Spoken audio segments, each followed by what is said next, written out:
we just really want a sense of like kind of your life before social work, and then how you ended up as a social worker, and then your experiences in leadership. Sure. So whatever stories you want to tell, or the stories we want to hear. Okay, all right. Then maybe you can tell me a little bit about, your own beginnings, your family background, where you were born. Sure, that kind of stuff. sure. Okay, so my family background is that my father was a Canadian soldier, fought in World War II. My mother was a war bride from England. So, but the problem with that was that they were supposed to get married in Europe, but Canada went off and invaded Italy and Sicily. And of course, they don't tell you they're going to go off and invade. So they didn't get married. And then my dad got shipped back to Canada because he'd been there for 5 years. And so they didn't get married, and because of that, my mother had no status to get to Canada. So it was many years later, after the war, she actually ended up in Canada, only to get to, she was from London, and her first comment on Canada was, on Toronto, it's a lot like Manchester, which I don't think was a positive thing. But anyways, so my mother got here, and her job when she got here, she found that her mother-in-law and her great-mother-in-law were both living in the same house, and they both needed palliative care. So that was how her marriage started. Anyways, I was born a few years later. I will say that a big part of my background is that both my parents were acutely suffering from post-traumatic stress syndrome. My mother, she just passed away a few years ago at 97. She would tell stories of the war without one word changing in the last 50 years. And if you hadn't heard them before, they were actually quite interesting. But of course, I'd heard them 500 times at that point. My dad, held a job Monday to Friday, and every weekend he drank heavily, and that's how he dealt with the war. And he would never talk about the war or anything like that. But I did hear a few stories. Like one time he was on leave in London, and a bomb dropped where he was, and he was with 2 other Canadian soldiers, and he was the only one to walk away. And he'd been in some pretty tough battles over things. Have you ever seen the movie Dunkirk? Well, he was there. So anyway, so the war, and I mentioned earlier my grandfather did the same thing, except he didn't come back. War has been a big part of our family history, primarily because it always put us in poverty. That was the social outcome of all of this, because, so I grew up in poverty. Wasn't aware as much when I was a kid that I was in poverty. It's only kind of retrospectively I look back on it. But, we had enough to eat, and my grandfather literally built the house we were in, literally. He didn't finish it before he went off, but that's another story. And so, we got through it, and, I guess as time wore on, and partly from influence of some teachers, both in high school and university, my politics became a thing for me. And, it was very much, I guess I became very much on the progressive side early, but not so early. I've gone that way since more, but at the time. But all of a sudden, politics was a thing, right? And politics was a thing, the way you could change some of these things. And of course, in 1968, Pierre Trudeau ran, and this was new. And John Diefenbaker and Lester Pearson may have been fine people, but they're all in 3-piece suits and smoking cigars or whatever. And Trudeau's diving off diving boards and stuff. So politics really changed, and the first political act I did was I worked for the Liberal candidate in 1968, and actually one of the people I was working with on the campaign was Bob Rae. Now, I evolved not to be a Liberal, he evolved to going back to being a Liberal, but anyways. So politics was very important to me because I saw that as a way of changing, and I became more acutely aware of things that needed to be changed, social issues, the environment stuff and things like that. And I think my leftward shift started when I met Stephen Lewis, who at that time was the leader of the Ontario NDP, and he just captivated me. His oratorial skills, his way of taking a complex issue and boiling it down to, yeah, that's exactly what I think kind of thing, right? So then I shifted. I guess I was a Liberal for one election, and then I shifted to being a New Democrat, and I stayed as a New Democrat for quite a while, and then I got fed up with them too. So I became a non-partisan, and I later ran for city council, and one of the reasons was that's the only level you can run at and not be a member of a party, and I'm not a member of a party. Can I just ask, Sure. In 1968, how old were you? 68, I would have been 12. So you were doing political work at 12? Yeah, that's right. No, 14. That's 14. right, 54, yeah. Yeah, 14, that's right. Yes, I was doing political work at 54, yes. And yeah, so I was pretty young. And, it was just door knocking, putting up signs. There was, they didn't give me anything challenging to do, believe me. But, I felt that I was doing something. And it turned out the person who I was working for, his name was Charles Katcha, he got elected. And he was, if the NDP had had a chance, he would have been a New Democrat, but he wanted to get elected, so he was the Liberal candidate. And Charles was, that was a great first introduction to meet someone who, in my opinion, had a lot of integrity, and he ended up in the cabinet, in the Trudeau cabinet, environment, I believe. Yeah, so that's kind of where politics played in, and of course, social work to me is very political. It's all political. I think that if you don't have a political orientation to how you do social work, you're not doing it right.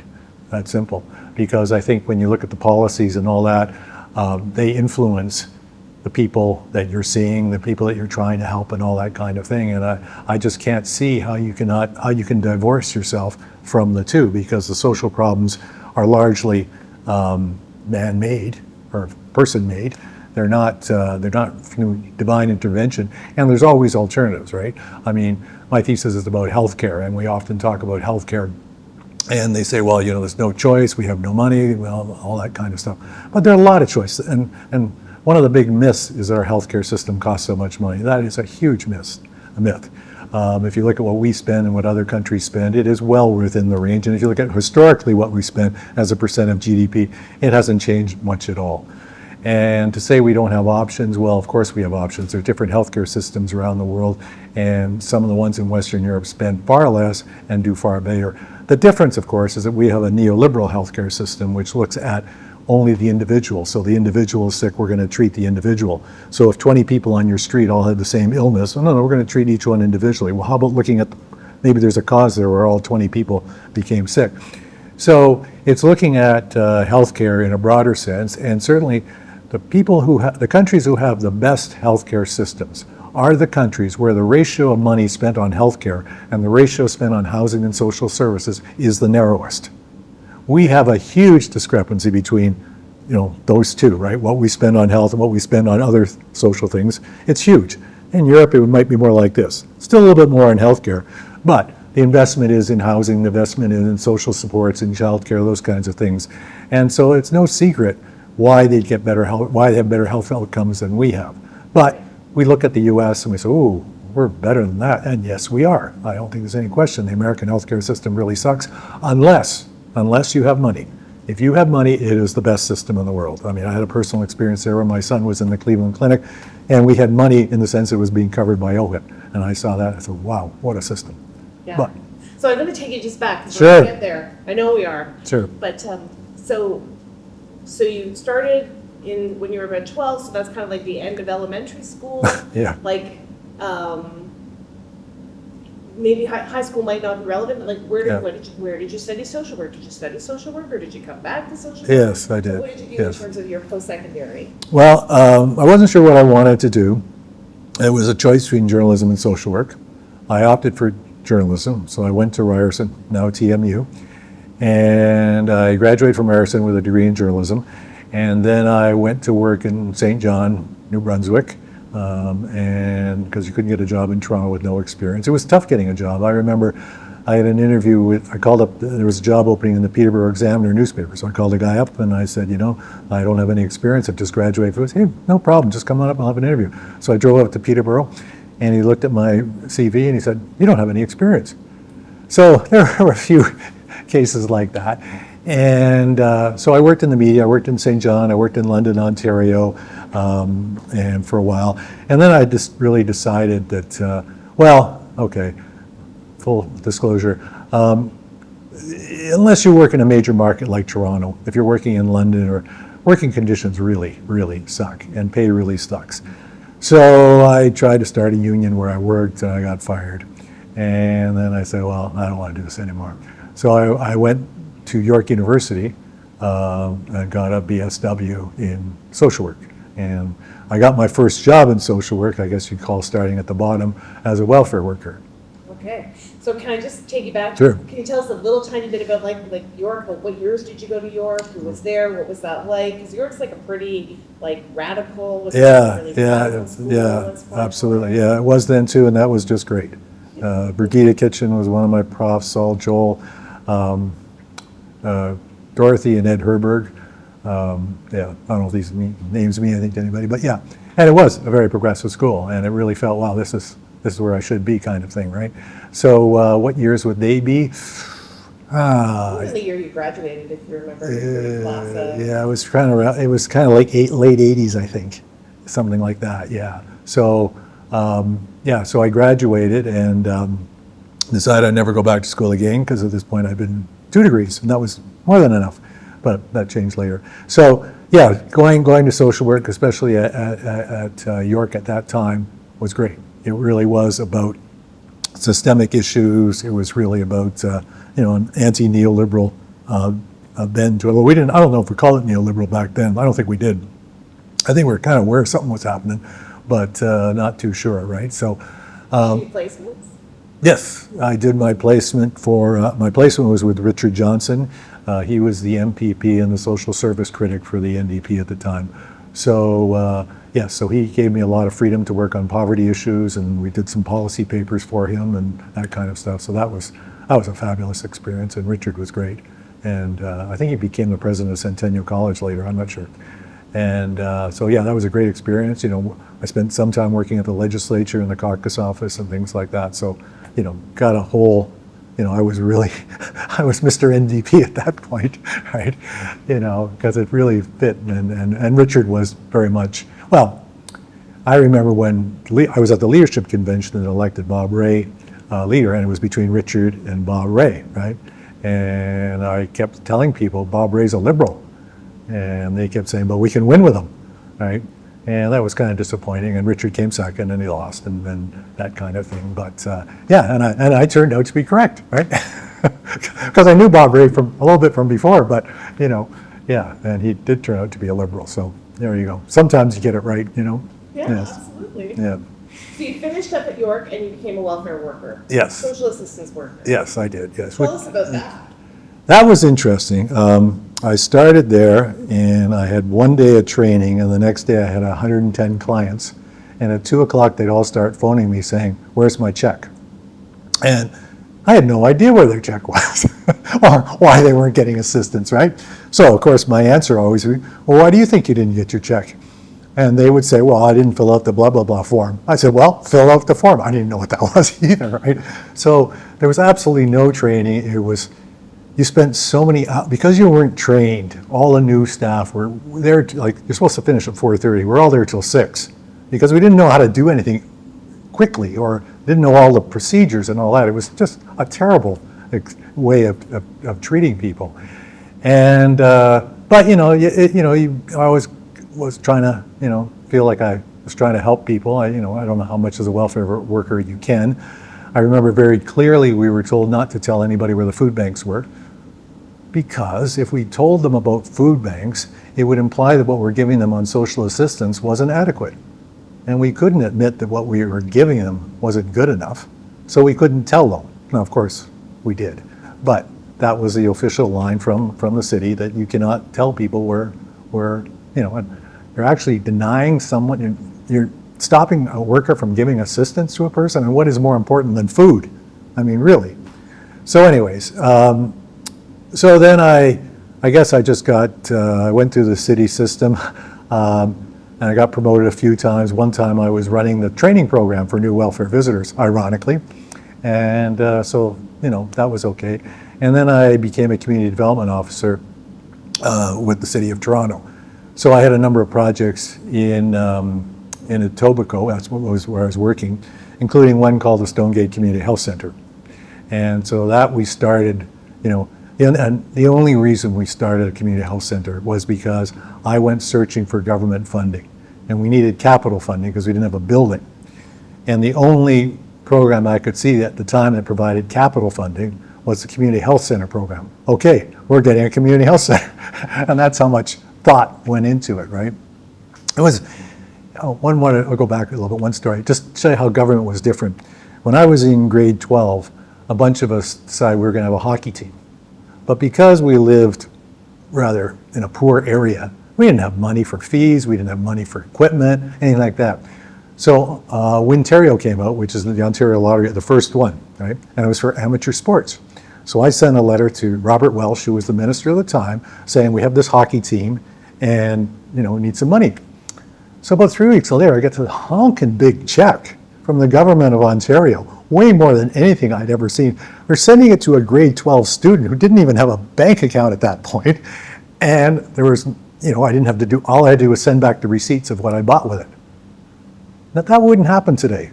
They'd want to know what my risk management policy is. They'd want to know, my incorporation number. Well, I was a grade 12 student.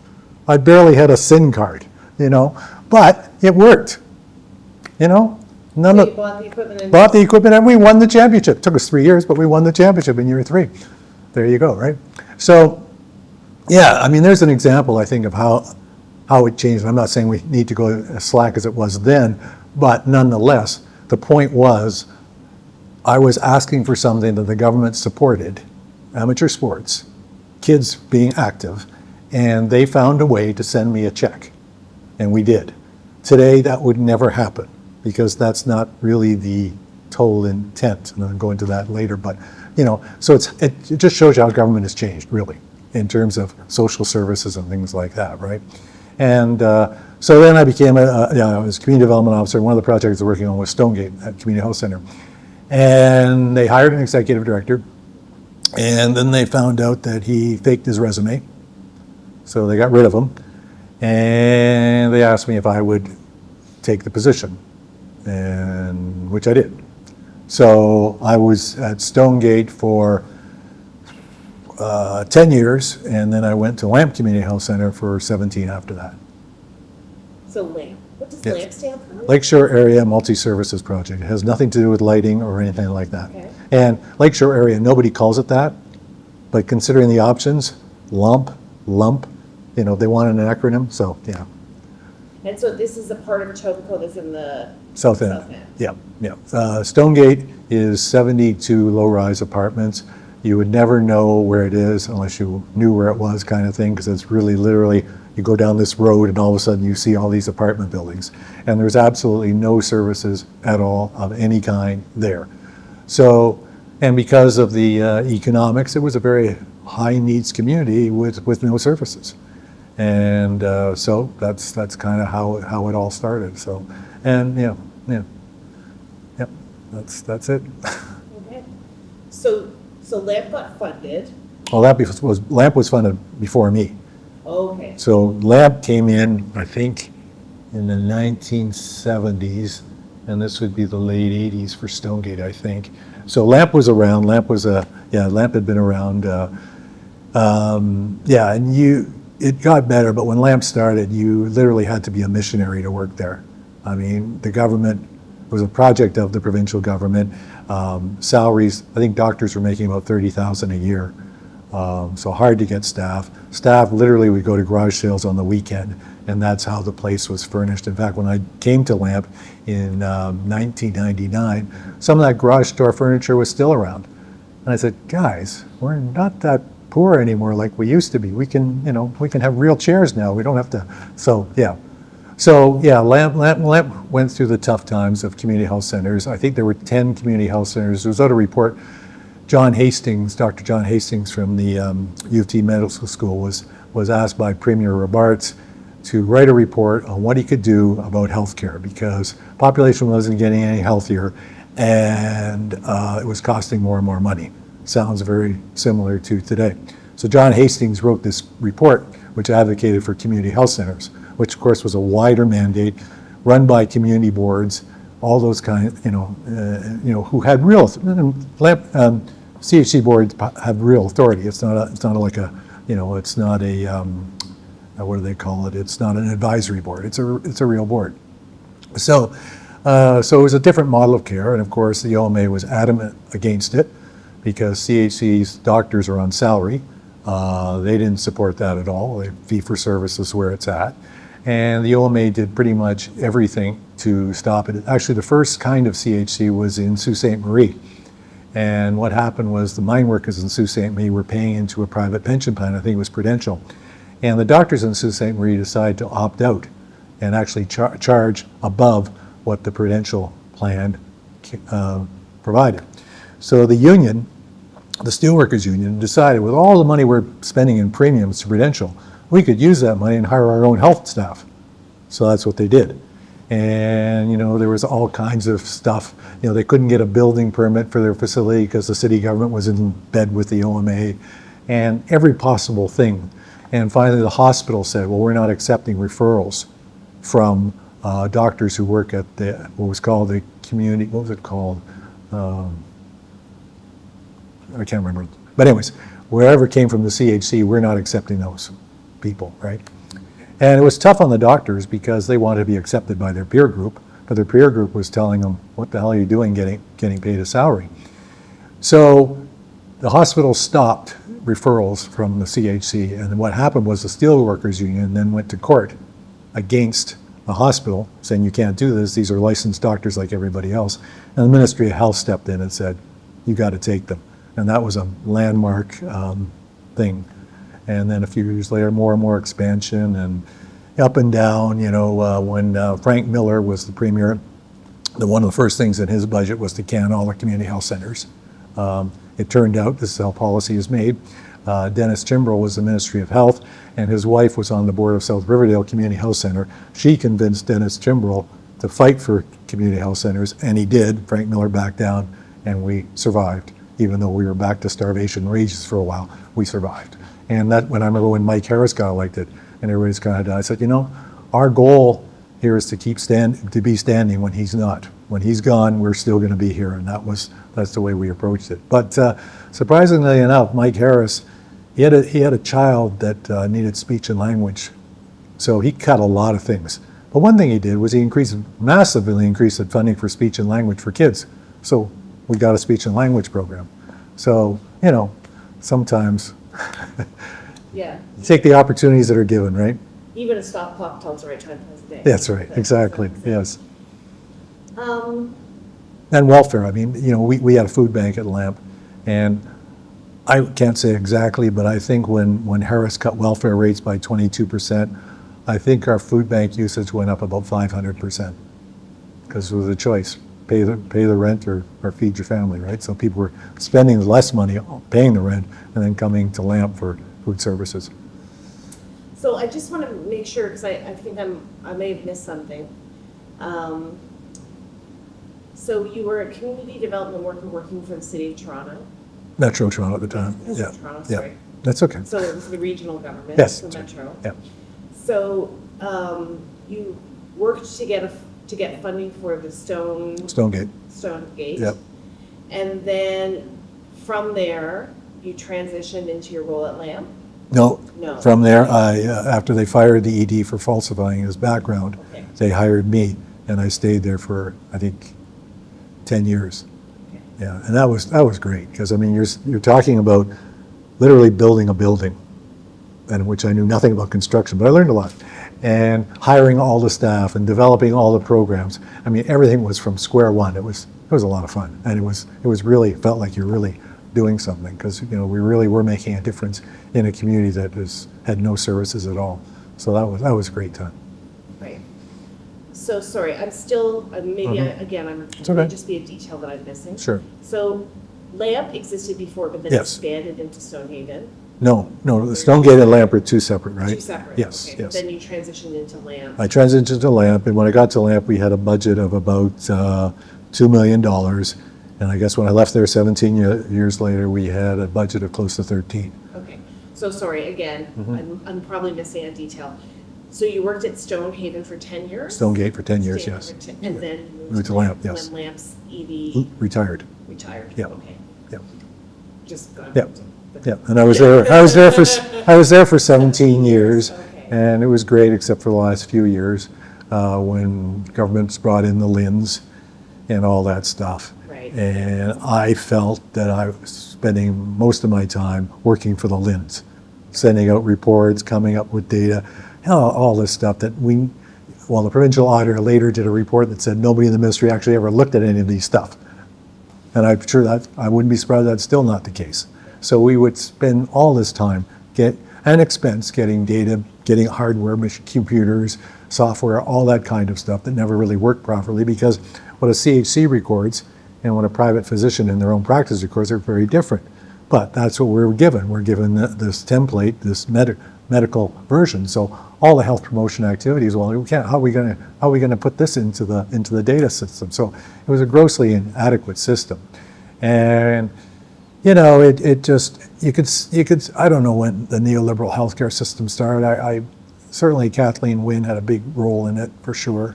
I don't know how much she was aware of what she was doing, but I think what happens is in government is that the government has a problem, like in healthcare, right?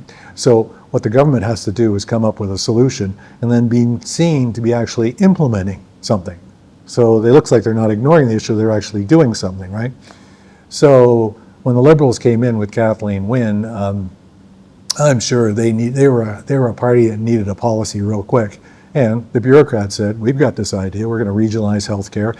And George Smither was the Minister of Health. He described it as local communities would now have a say over the healthcare in their community. I mean, he had the right vision. But that's not what happened. That's not what happened at all. The senior bureaucrats at Queen's Park did not let the LHINs do anything without their approval, and every LHIN was treated the same. So there was absolutely no local context to the LHINs at all.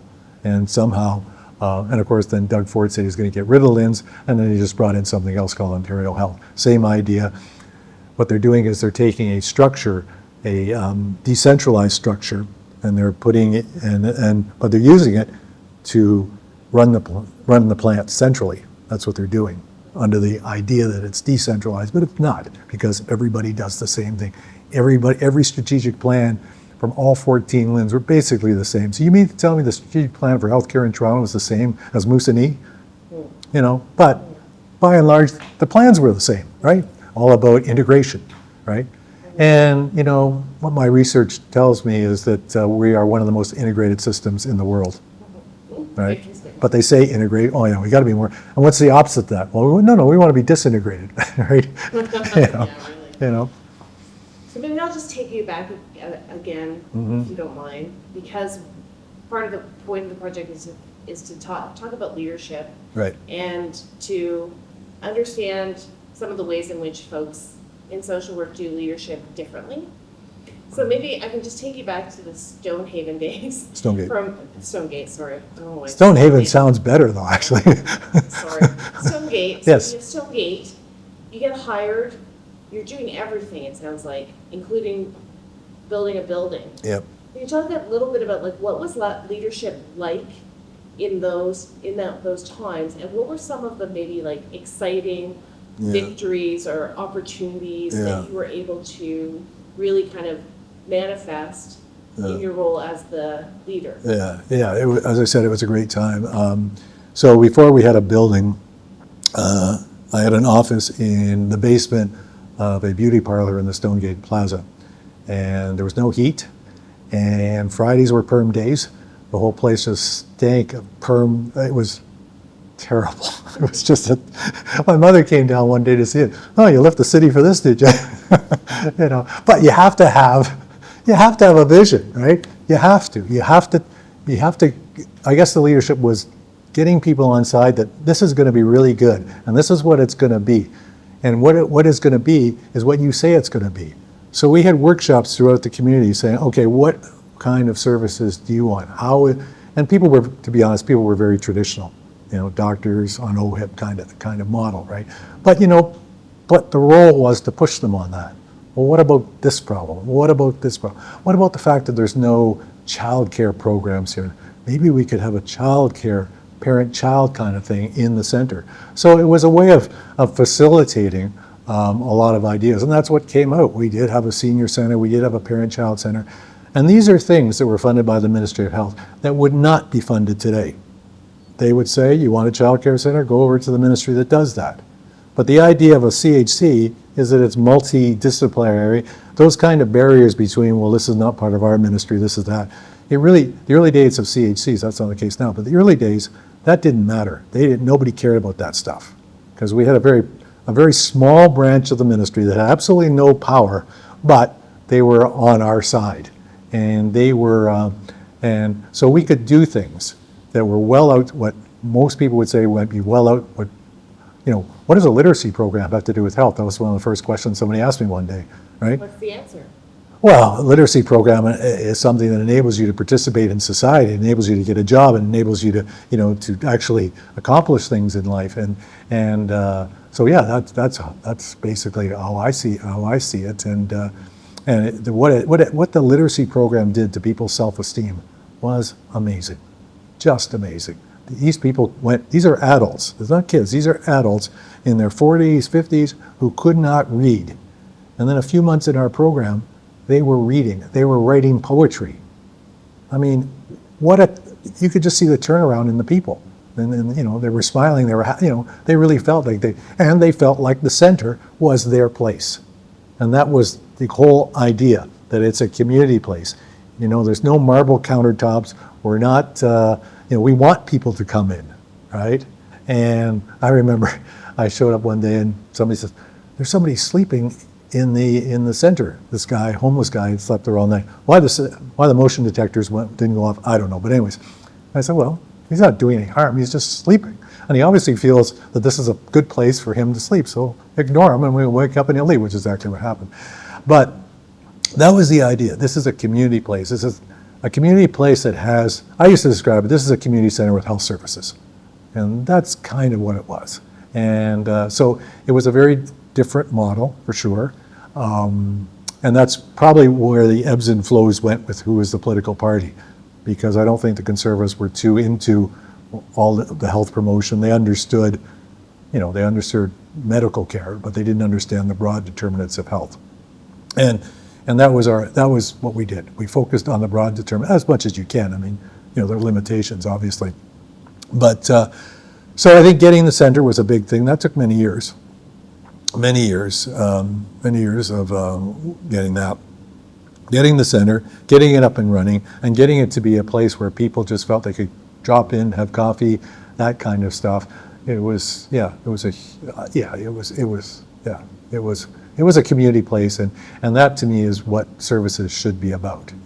Like we have parks and rec facilities all over the place. I don't think they're really a community service. People go in there for a service, but I don't think anybody would go in there and have coffee and sit and chat with the people who work there, right? It's a different vibe to it. And I think we really got that vibe. And we did some work, Rob Ford's first budget, which involved cuts to just about every service the city had. We were instrumental in defeating that budget.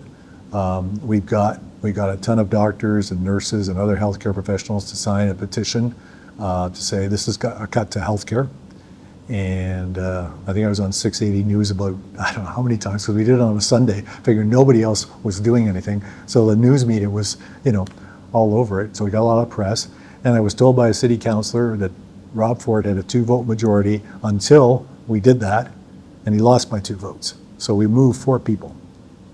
And I would say that was probably the most significant thing we ever did. We stopped, other people too, but the CHCs took a particular role because they were able to argue from a health perspective.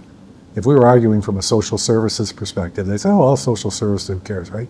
But from a health perspective, you're harming children's health if you vote for this budget. That really resonated. And I think, well, councillors told me that we made the difference on that. So I put that down as my number one thing. Yeah. And just to help us kind of mark like this time period, so Rob Ford was coming into power. Yeah. What were some of the other big social issues that were happening? Well, particular crises? Or? Well, where I was at LAMP at this point. We have the affordable housing, which is mostly low rent for profit housing, right? We have some co-ops and all that, but most of it is commercial housing, and it's all in Lake Ontario. Now, it's very unusual to have the affordable housing on the prime real estate, but that's what we had. That's just how the place evolved. And of course, so developers said, ooh, yeah. And so they decided that they were going to knock them all over, and build condos, right? So we organized, I think, about 350 people into a tenants association, and we put pressure on the city. The councillor was all for the developers, always was, always will be. So no, didn't have to worry about. That didn't matter. And then eventually the developers came back with a plan that they said, okay, what we'll do is we'll build and we'll move all you people to another location. Shitty land by the railroad tracks, out of the community. So the kids would still have to leave the school they'd gone to for all these years and all that kind of stuff. And we fought that, and city staff supported us. We had many meetings with the planners on the QT and talked about, all this kind of stuff, and they were very supportive. So by city bylaw, they would have to replace, if they take an affordable unit out, you have to build one. But they were not building it in a desirable place. So our point, well, if you're building it, it has to be on site. You can build your luxury, but you have to keep or rebuild the affordable units in the same place as the luxury. Well, no developer wanted that. Wouldn't make money doing that. So eventually the developers left because we had saved, 400 or 500 units of housing. So that was a big issue at the time, for sure. Other ones back in time. I'm not too sure. I don't think anything that's all that different today. I mean, welfare rates were pathetic, and one of the things too, of course, was that engagement of low-income people was really not good. If you looked at the election results for the city in South Etobicoke, the participation rate was 51%. But if you looked at the co-ops and the nonprofit, it was around 30%, right? So later, I ran for council, and I said, I'm going to work the nonprofit housing and the low-income housing. That's where I'm going to be canvassing. And so many people told me, you're nuts, because they're not going to vote. And I said, well, it's because they never had a reason to vote. We're going to give them a reason. And what happened at the end of the election, which I lost, but I carried every poll in the affordable co-op housing. And the voter rate went up to 55%, higher than the overall average for the ward. Because we gave them a reason. We said, we're going to protect your housing. We're going to do those kinds of things. So, they felt under threat. And it just shows you, it just shows you. And by the end, even the councillor actually did a drop of a flyer in these buildings, which he'd never done before in the 15 years he'd been the councillor. And that's what I got at the door so many times. Nobody ever come knocking on our door. You're the first one running for office who's ever come here. Okay, well then vote for me. and they did. Great. Okay, so again, I'm just going to take you back a tiny little bit, because you kind of I know. moving into your electoral stuff. So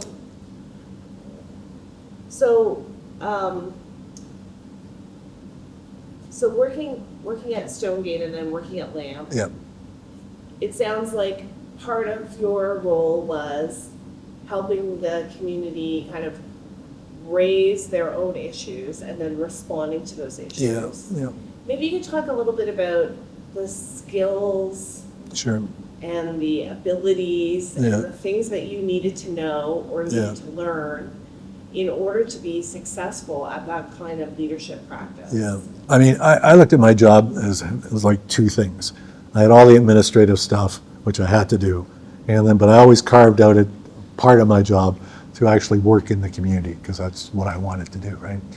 And as I said, one of the reasons I left at the end is I didn't have time to do that anymore because of all the administrative stuff coming from the government. So, well, I think you got to be willing to listen to people. Your idea that, they live in this community, that alone gives them a certain level of credibility as to what they think should be in the community. I think you got to realize it's not a short-term fix, and it's not easy, because communities are not like this idea that they all have the same idea, this is what should happen. That's so far from the truth. There are various different political views out there in the community as there are everywhere else. So there's rarely unanimity. So, and there's different communities. There's a business community, there's a business association, they all have different things, right? So a big part of the job, I thought, was, okay, where can we have some commonality here on the things that matter to both of us? If it doesn't matter to one group, well, we can go off on our own and do that, right? But there are some things that matter to both, and how do we work out something that can at least please most people? And a large part of that, I think, is people just don't understand what others are going through.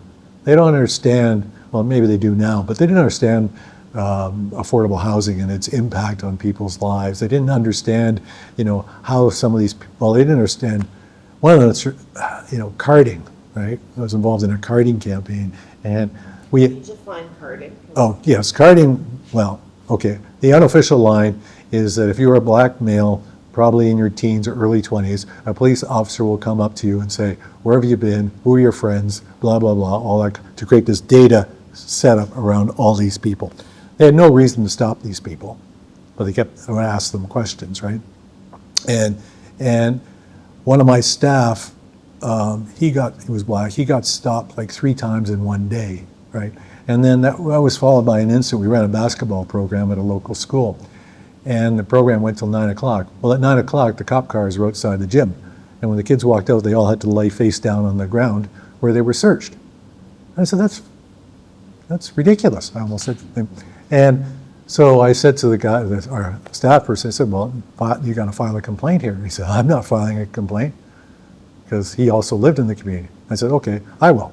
So I filed a complaint, and the complaint process, you didn't actually have to see it. You just had to be aware of it, right?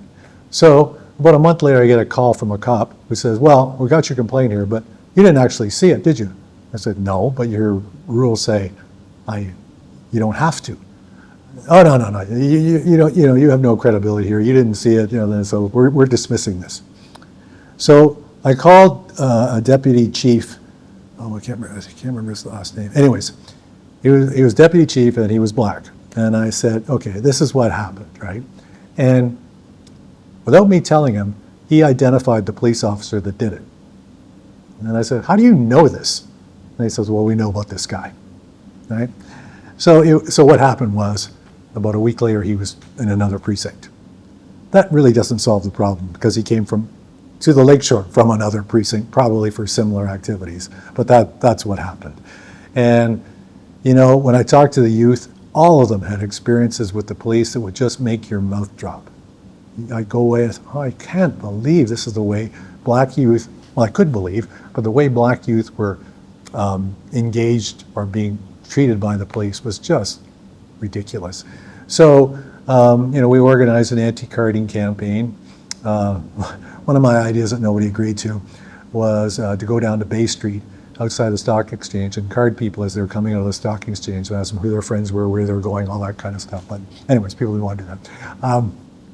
I think you have to have fun sometimes in doing these things, right? And so, we really politicized, I think, the black community. And one of those black people just got elected to city council in the last election. Amber Morley is the councillor in South Etobicoke now. She was one of the youth who was engaged in all this work back in those days. So, that's a victory, right? And Amber grew up in subsidized housing and all that kind of stuff. So she was, an example of who we're trying to work with, right? And so that was good, having someone graduate from LAMP and become a city councillor. Right. The approach in terms of working at LAMP, that in the early days, there was more of an emphasis on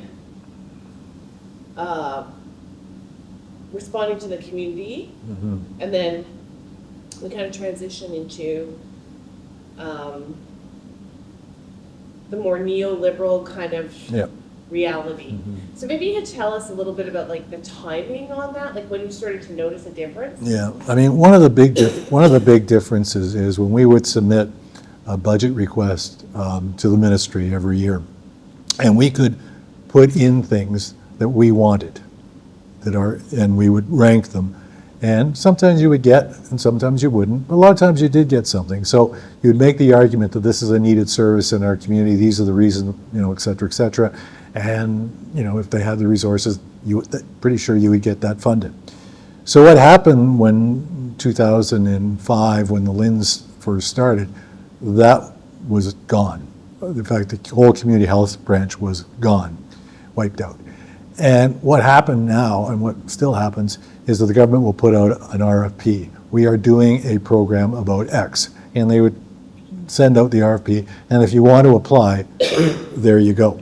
So basically what's happened is, how is the need defined? Well, in the former case, it was defined by the community need, right? It's what we saw in the community, it's what the board said, you know, that we should do this, that kind of thing. But it moved from that to what the ministry now wanted. And that is a significant difference. So we had programs at the end that I would say were not, in any stretch of the imagination, our priorities, but they weren't offensive. Sure, you know, like Give us an example. diabetes.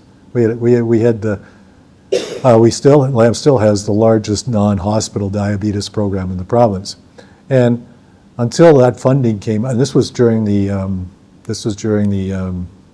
Harris era, and until that funding came out, you know, yeah, diabetes is a problem in the Lakeshore, but it's a problem everywhere. It was never something we said we got to do something about, right? But of course, with all the cuts that Harris had made, well, this was a rich program. So all of a sudden, diabetes is us. So we became a diabetes, so we pushed hard and got the funding for that. And that funding, of course, talking about school now, subsidized other programs. Because what we did was, we charged the diabetes program rent for our own facility, and then used that money to fund a youth program or something like that. And, you know, so we did have a good diabetes program. I'm not taking it away. I'm just saying that would not have been a priority had the old system still been in effect when the center actually decides and goes to the ministry and said, this is what we need. So that was a difference. And I think that's still the case today. So now you're having a centralized body for all of Ontario, basically deciding what each part of the province should have. And usually it's the same. We're going to have a province-wide program for this, so everybody does it. So that's a big difference. And So sorry, if I could just stop for 1 second. Sure. So diabetes are us. Yes. And there's funding for diabetes programs. Yes. You figure out how to make diabetes programs resource other things. How do you figure that out? well, That's a skill. yeah, I mean, they might use the same computer as another program might use the same computer. They might use their office at different times, and all that would be funded by the diabetes program. But you can't stop somebody going in there on Tuesday afternoons if there's nobody there and working there and things like that. Or we would charge them for reception support, you know, and that reception support it was, you know, there was all kinds of pockets and moving money and stuff like that. And I guess, you know, some people will say, well, that's not really right. But what's the goal here? You know, to me, the goal was to make the money go as far as we can to provide the services this community needs. And if this means kind of shading a bit on whatever, well, we're going to try that. And you know, we were audited and all that kind of stuff. It's not like anybody absconded money or anybody got wealthy on the money. It was a question of trying to provide some support for programs that otherwise don't get support. Youth programs are a good example. Really hard to get funding for teenagers. Really hard, right? So, you know, we had donations of space. We did whatever we could. Fundraising would go to that program, whatever. We did what we could, because the youth obviously was an issue in our community, and we needed, you know, and we had all these youth who were using our services. Okay, well, if the funding gets cut, you know, we just can't let them go. We've got to find other ways. And being creative on fundraising and doing fundraising became a bigger part of my job. It wasn't a part that I particularly liked, but it became necessary. So, you know, I would go to the Rotary Club and make a speech at lunch, and then we'd get a check and, you know, that kind of stuff, right? And we'd hold fundraisers, but fundraisers really, holding a fundraiser in a low-income community doesn't usually generate much.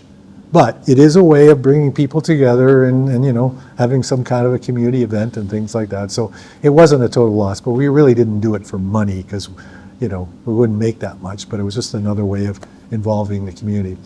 So, and I guess also the more directives from the ministry about this and that and this and, you know, need this, you know, accreditation, you need a policy on this, you need a policy on that, all that kind of things, you know. I remember at one time we failed accreditation because we didn't have a research policy. And I said, yeah, but we don't do any research. But you might someday, but we don't do it now. But you still need a policy, right? So then I went to their website. They had a copy.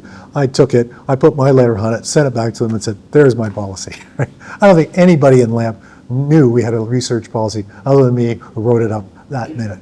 But the silliness of so-called accountability, right? All these measures that we would have to put out, which were really fundamentally very meaningless because, they looked at what they called was efficiency.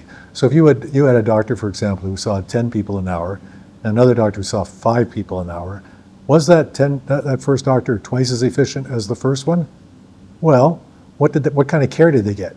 How effective were those 2 doctors? What were the issues that the patient was coming with?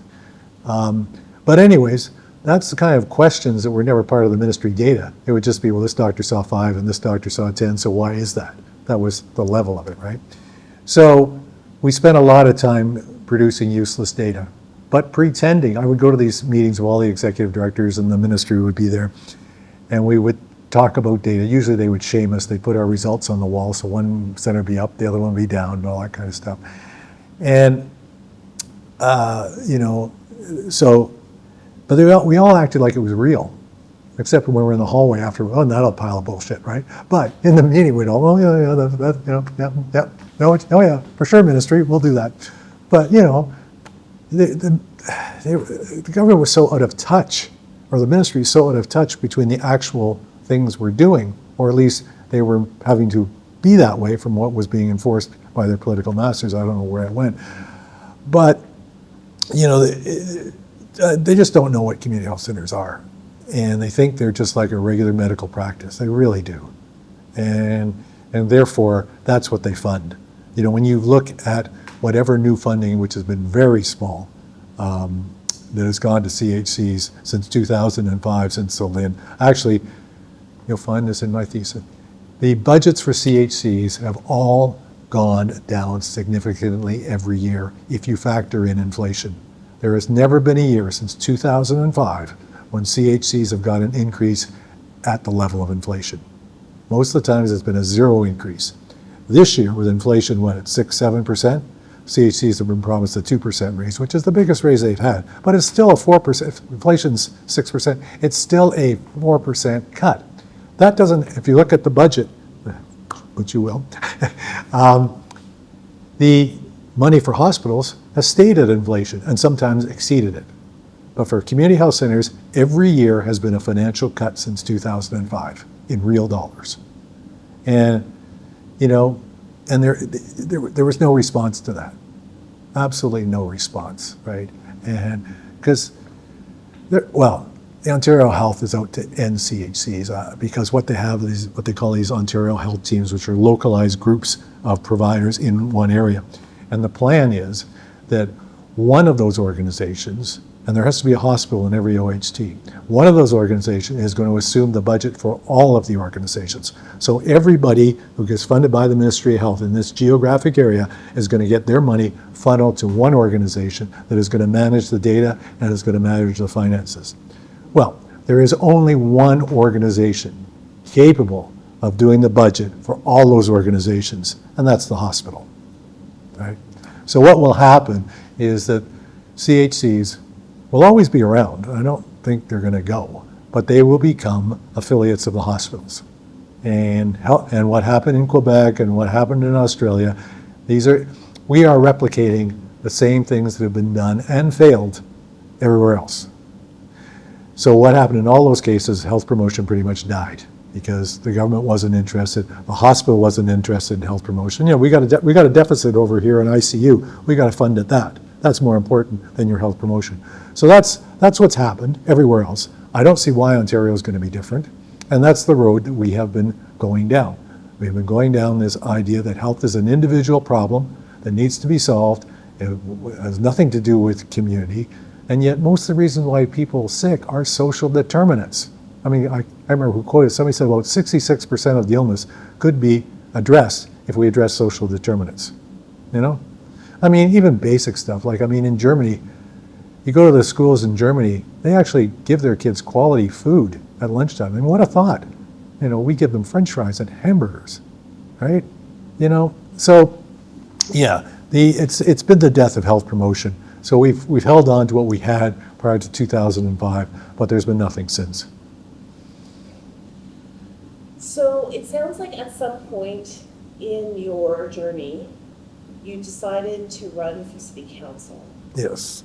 And so can you tell me a little bit about that, like the decision to do that? Why did you do that? How did you do that? And how do you see, or is it in any way linked to your social work identity? Yeah, absolutely. Well, okay, so I decided to run in 2014 after going around trying to find somebody to run against the incumbent councillor, who, I won't disparage him on tape because I could get sued, but let's just say was not interested in any social issues, okay? And I couldn't find anybody who would run, or if they wanted to run, I thought could beat this guy.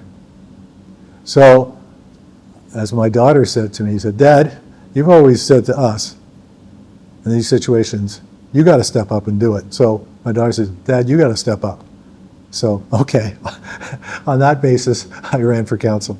And so yes, I think the process of running for council, and I think what I was talking about, right? I was talking about childcare, I was talking about housing, I was talking about carding, I was talking about, I say childcare, no jets on the on the island, you know. So the agenda was a very progressive agenda for sure, and so that kind of reflects it. And you know, our process for a team, we tried to run it as a team, you know, have as many volunteers and all that out there, and so we had a structure which we didn't really work, because bottom line is, in a campaign, you need somebody in charge to make decisions. That became obvious after a while. And so I had a campaign manager, and he said, you know, this is how it's going to be done, man, because, you know, he was well experienced. So we lost a little bit of that. But, you know, what the campaign was about, you know, it was about the agenda that me and others had put forward. We weren't reacting to John Tory and his, what did he call it, smart track. You know, we had a transit plan, but his transit plan was totally fake, because he was going to fund it through the development of condominiums and office towers that were going to be coming once the new subway lines were put in. Well, that's a wish and a prayer, right? We might get funding from these new stations because people will develop around them. Well, how many years is that going to take, right? So that was John Tory's smart track, and it was just ridiculous. So, you know, we focus on local needs, because in Mimico there's so many condos were developed and no transit facilities to speak of. So we focused on solutions there. And Olivia Chow was running for mayor, and we kind of helped each other out. You know, I dropped some of her literature, and her volunteers did some of my literature, and at least I think they did. I said that. And we had support. You know, I had support from the Labour Council. I had support. With the exception of the Toronto Sun, I was endorsed by every newspaper other than the Toronto Sun. And I said to Ruth Greer once, when she was endorsed by the Toronto Sun, I said, I don't know if I can work for a candidate who's been endorsed by the Toronto Sun. So, yeah. So I didn't mind not having that endorsement. So, yeah, I think we fought the issues on the issues that were important to us. And again, as I said earlier, the process was I was going to engage with people who didn't normally vote, who were low income. You know, I didn't follow the path of going to the more expensive parts of the war, and there are on the lakefront. There's Palace Pier and all that. Well, I did canvass Palace Pier. You know, there are those areas, and you can look at from the previous election and see the vote totals. But okay, they're going to vote, but these people aren't. And if they do vote, there's a good chance they're going to vote the Ford ticket, Doug and me, right? So, yeah. So we focused on, even though people, Ruth Greer being one of them, said, this isn't going to work. You cannot focus your time trying to get low-income people to vote, because they won't. Well, we didn't do that. We did focus our time. And as I said earlier, we won every poll, and we increased the percentage to 55, which was higher than the ward-wise. So maybe it cost the election. I don't know. I lost by a few hundred. It wasn't a big loss. But I felt good about the way we did the process. I got over 10,000 votes, so it still was close. It was close. So tell me about running for municipal government as a social worker. Like, is Yeah. there overlap? Do you feel you have skills specific to social work that helped you do that kind of work? Like, is there a relationship? Well, certainly knowledge. I mean, you certainly gain knowledge of the issues that are affecting people by being a social worker. There's no question. I think you also, in terms of skills, you learn how to relate to people in a way, right? I mean, I think the worst thing you can do as a social worker and as someone in public office is just saying, well, I know what's right. You know, and when you take that position, you invariably end up into a power struggle with another person. So both of you aren't listening, and you both have your different opinions. And I think the worst thing you can do in social work is get into a power struggle with somebody, because that's not really helpful. So you have to have the level of humility to at least see the other side of the person, accept the fact that, you know, whether you agree with them or not, it is their perspective. It's how they see the world, and you can't deny how somebody else sees the world. So that's all I think we learn in social work. And I think that helps as a candidate, because it makes it easier to relate to people. And I think if you're elected, yeah, I mean, I think there should be more social workers. There were actually 3 of us in Ontario, executive directors, who ran, and we all lost. But we all came close. You know, because, you know, I mean, you know, I'm sure the business community in the Lakeshore did not vote for me. I'm sorry. I'm sure the business community in the Lakeshore did not vote for me, even though I had good relations with them and all that. It wasn't my agenda, guys. That's just not where I'm coming from, right? So you just accept that, right? That's not going to be where you're going from. But so yeah, I think the skills in social work are very important to running a campaign. I think the knowledge is important to running a campaign, and I think the fire should come from being a social worker. You know, look at the way people are living. Look at the way people can't get to work in the morning. Whatever the problem is, you have an obligation as a social worker to try somehow to link those things together and get people involved in community work. So to me, running for office was just an exercise in community work. It really was. I mean, the similarities, other than the fact that you don't, as a community worker, you don't have to knock on doors from 9 till 9 for like 40 days in a row, which is what I did. Yeah. Oh yeah. I knocked on every door, most of them even twice. Yeah. Oh, yes, my body was wrecked by the end of it. My back was hurting, my legs were hurting. I ended up having to get knees replaced afterwards. Yeah. Not just because of that, but yeah. It added to it. Yes, it added to it. So if you look back on your career as somebody who's retired now, what would you say were some of the greatest achievements that you've had, and how did you do that? Well, that's the thing, right? It's the thing is about community work is you have to understand that you're there for the long haul. Because when let's say you're dealing with somebody at the political level, at city council or with staff or whatever, they're going to do their utmost to put you off. And they're going to assume you're not coming back. But if you come back and you come back and you come back and you keep on that issue, eventually, I don't know if they get tired of you or they see your point, whatever, eventually you do see some change.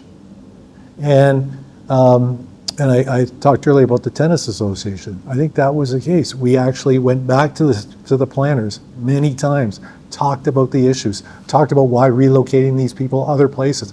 And they became, over time, totally on side with us. And they wrote a report for the city council, which was we could have written it. I mean, it was amazing when I read it. It was great. And I think that's how you do it, right? That's how you kind of do politics. But the thing is, you can't give up. You got to stay in the fight, because the fight is there to stop you from staying there, right? And you don't have the resources that we didn't have the resources developers had. They could put on a big meeting and people would come and they'd give them free food and all that. We couldn't match that. But we had it at very much the grassroots level. So we talk a lot about the digital age and advocacy, people signing, how many times do we get petitions online? Oh, just sign this, right? And that's really low investment. Anybody can click and sign, but not everybody will go out on the street and do something like that, right? So I don't know how effective this online stuff is when a counselor gets all these online petitions. I don't think it has the same influence. So when I look back, I guess now going back to your question, which I haven't answered, is some of the key things. Well, I think one of them obviously was the municipal election, Rob Ford's thing. That was significant. Keeping the housing in the Lakeshore, that was significant. I think despite all the odds, getting the health center at Stonegate, that took years. That was years of work that went into that. And keeping a community group engaged for years, because, Russ, is this ever going to happen? You know? And yeah.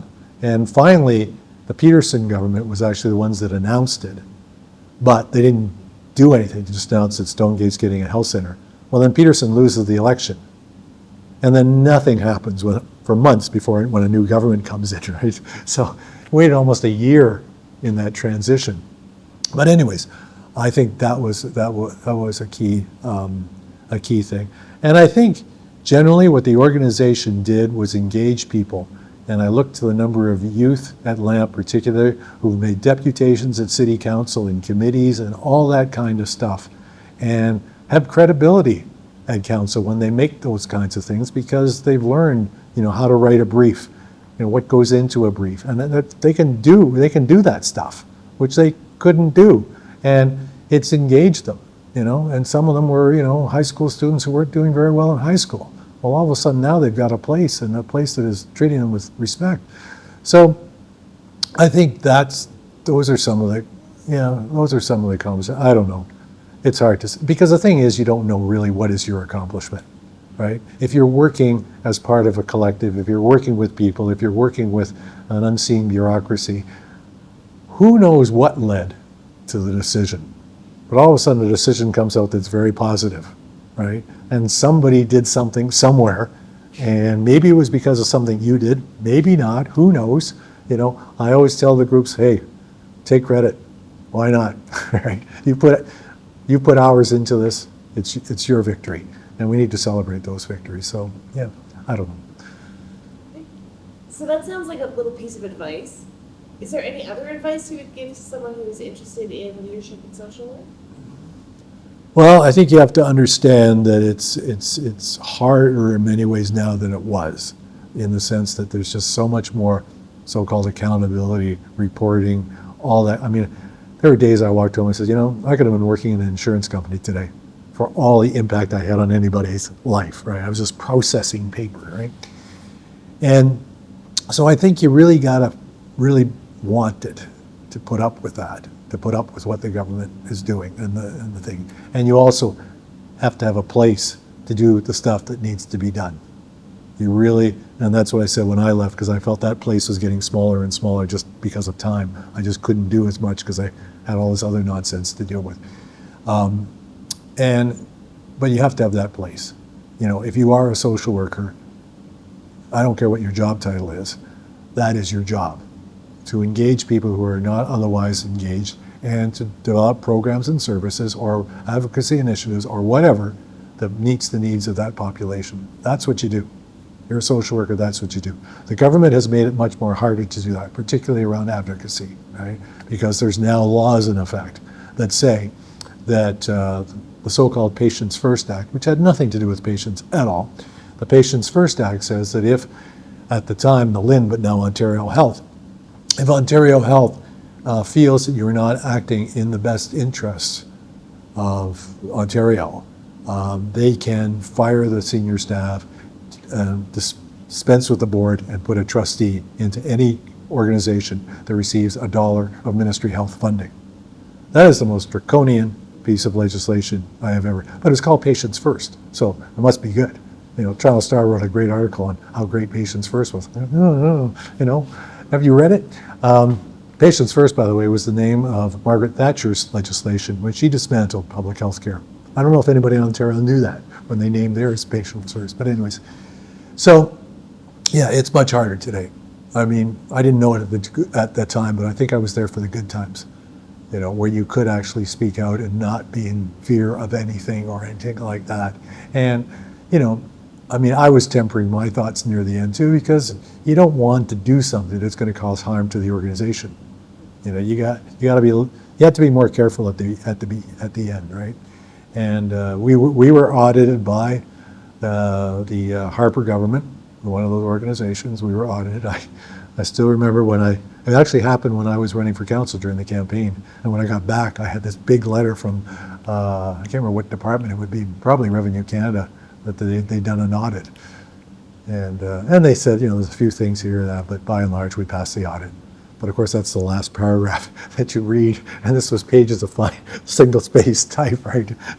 And yeah, but I mean, the fact that a government like Harper would do something like that, because apparently we said something they didn't like, I guess, right? And I know another center, they had a anti-racism and an equity policy, and Jason Kenney saw it, and he didn't think that was what Canada was all about. So he was threatening an audit of that center too. So, you know, we think we live in a free society. Not really. And it's you know, in healthcare, I mean, the three major parties are the OMA, the senior bureaucrats, and the government. That's it, right? And those three share power. You know, the government cannot tell a doctor to do anything. That's under the Canada Health Act. The conditions of their employment have to be negotiated with the OMA. So you can't tell a doctor he has to go practice up north where there are no doctors. You can't do that, right? You can't tell a doctor he has to use an electronic record system. You can't. They can still use pen and paper. You can't tell a doctor what hours to be open. You can't do anything. Yet they say they have a healthcare system. But when you look at the incidence of health, of bad health, and you look at where the doctor's offices are located, they're opposite in Toronto. Okay? The areas most acute in healthcare are Rexdale and North Scarborough. There are no doctor's offices in Rexdale and I won't say no, but per capita, there are less doctor's offices in those communities than downtown in the more affluent communities. So, do we have a healthcare system? Well, if we have a government that cannot change the healthcare system without the agreement, that's why when the LHINs have brought in these new funding models, it's cost the people of Ontario $1.1 billion a year to get the doctors to buy into this. So now you're being paid capitation plus some fee-for-service, where before it was all fee-for-service. Doctors didn't want to leave fee-for-service, well, at least that's what they said. Okay, the government says, okay, we'll make your capitation payments $1.1 billion more into the pot than you currently have. Okay, we like that. So, you know, funding in healthcare went up $1.1 billion just to change the way doctors are paid. I mean, there's no system here, right? And I think in social work, we gotta poke holes in these things, because so much of what is told to us is absolute nonsense. I said earlier, we're in a reform agenda in Ontario. It's a reform agenda that has failed everywhere else, but we're doing it here. Why?